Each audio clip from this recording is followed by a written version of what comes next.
We definitely have kind of like that family tie. It's sibling rivalry almost. Once these guys were friends, playing on sister teams. Now they're separate organizations forced to do battle. It's like, you know, like I'm better than you. Like, no, I'm better than you. It's still super serious, but it's a lighthearted match. I just like all the guys on that team. They have like a bunch of players that we've played with already. Saint was more or less cut for Dominate. Cop was cut for Piglet. Bunny Fufu was cut for Special. If they play like they did last time versus us, I think we'll be able to take it pretty easily. Bunny flashes in, hooks Phoenix, down he goes! 1-0 to start this one out. Piglet gets found by Hanser, roots him up and plays a solo kill for the Maokai. The former Academy team completely schooling Team Liquid. We definitely troll each other a lot, but it's all in good fun. Like, we're all like friends. We're all just like really good friends. I just feel like any other game, just try to win. Welcome, everyone, to the North American League Championship Series. The crowd are getting into the mood thanks to the folks from Summoners Cafe. Everyone very pumped today for the matches. And, of course, the tailgating. Always with the tailgating. Some delicious-looking food out there. And then Coast discussing some pre-game strategies as they try to snap their 8-game slump when they face off against Cloud9. And here we see their Shot Caller High and Meteos headed to the stage for that game. Hello, everyone. I'm James Dash Patterson, and to get our day started off right, I brought along the Brain Trust, Joshua Jat-Leesman, Aiden Zyrene Moon, and Sir David Freak Charlie. I'm knighted? Sir? Yes, I just knighted you on the desk. I don't think you're allowed to do that. I think you are allowed to do that. Or Aiden is. Thank you. There Thank it you is. very Something much. is amiss. Nope. Jad is not happy Today is about that starting one. out correctly. Thank you, everyone. Well, we're now a week into the second half of the split, and with 8 games left for each squad, nothing is set in stone, but 3 teams are starting to emerge as our clear leaders. TSM, Cloud9, and CLG start the week only separated by 2 games. And I think we can finally say Cloud9 are actually back in form. They are 5-1 in the last 6 games. They started the split 1-3. It looks shaky, but I feel like they can just like ride that wave. Everyone can be fair weather fans to Cloud9 again, and they're looking awesome. They beat CLG. It's Cloud9. They're back for real. Don't we say that every single week? No. We do. I know it's dangerous. I It's think a at some dangerous thing point- to say. When I think say at it's some correct, point- though. You've probably 'Cause said he's it the sir. multiple times. He's knighted now. So Yeah, this is why I got it. Just let it be.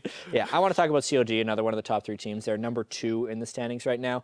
And honestly, when Cloud9 beat them, they still said they thought CLG was a better team. And in a lot of ways, CLG looks like the better team within the first 25 minutes. Their early game is incredibly strong. Their individual play is awesome.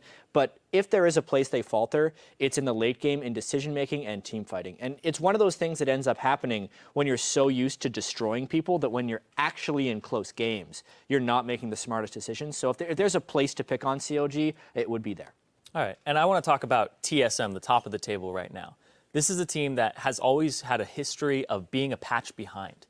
And they're starting to change their play style. They're number 1 right now, and they're not falling into the pitfall of sitting and staying with their style. They're trying something new. This is the first time we saw Bjergsen on a very catchable mid laner. He usually plays Xerath or Ahri, things that are kind of self-sufficient in the back. Cassiopeia is right out there in front, and he ended up going for that. It didn't work out for them, and they gave up a bunch of objectives because they tried to disengage, counter-engage comp. But the fact that they're trying stuff while being number 1 is really big for TSM. Yeah, well, behind those leaders, there is a sizable field with 4 teams looking to pull away from the pack. Today's marquee match, though, Liquid versus Gravity, pits 2 of these teams against each other, with the added element that they used to be sister squads. And I really do love both of these teams. What I'm actually most impressed by, though, is actually Gravity. So in 2014, they were Curse Academy. Actually, in the beginning of 2015, they were as well. But they were a team that couldn't even make it through the promotion tournament. They lost and tried to make it to the promotion tournament multiple times, never did it.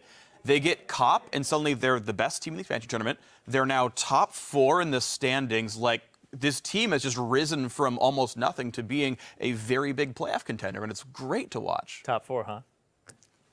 They're living up to the old name, You guys. can leave Curse, but the Curse doesn't leave you. Exactly. They are both tied for 4th. Yes. I think that's very only important to note. fitting. It is with only the winner fitting. The number's getting still full there. possession of 4th today. Yeah, exactly. That'll be very interesting to see. And earlier this week, Team Dignitas announced that they were benching Cloudwin as jungler. Taking his place is going to be Izingi, who's been playing in the Challenger Series with TSM Darkness. Yeah, I mean, this is interesting situation. We did know from Dignitas that Cloud9 was a temporary solution. They never once announced him as a full-time jungler for this team.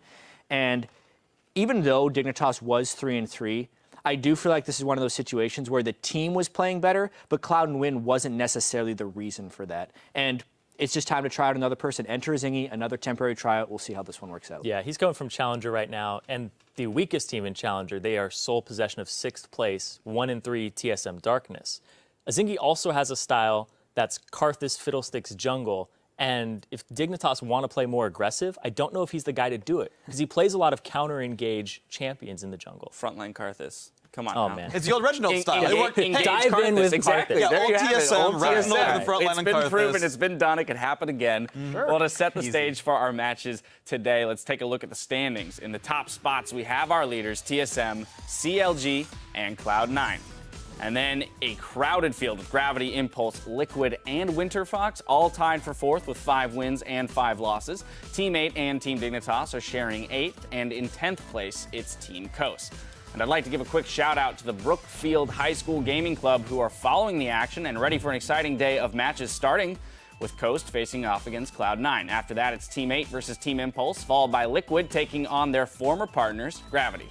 Now, it's promising to be an exciting week on the Rift, so here are a few of the players we'll be watching, starting with Team Dignitas' new jungler, Zingy. And like I said, he's been playing in Challenger, and we'll have to see how he meshes with the team, and if he's the missing piece, or if he's just another placeholder. Yeah, we'll also have to be keeping an eye on his teammate Shifter.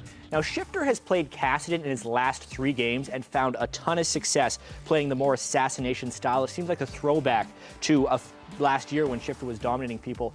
We'll see if he keeps getting Kassadin as a pick this week because we're still on the patch where he's strong, or if he gets defaulted back into some of his more passive picks. And hopefully for his sake, he does pretty well in these games. But next up, I want to talk about Dyrus. Now, he has been with TSM for basically ever, and they rely on him to go equal despite never getting help from anyone on the team at all times. And that didn't happen last week. He got picked on pretty hard by Team Liquid. He has to be able to sit there alone 1v3 sometimes and get away with his life. And hey, it's a tough bill for Dyrus, but he's got to try.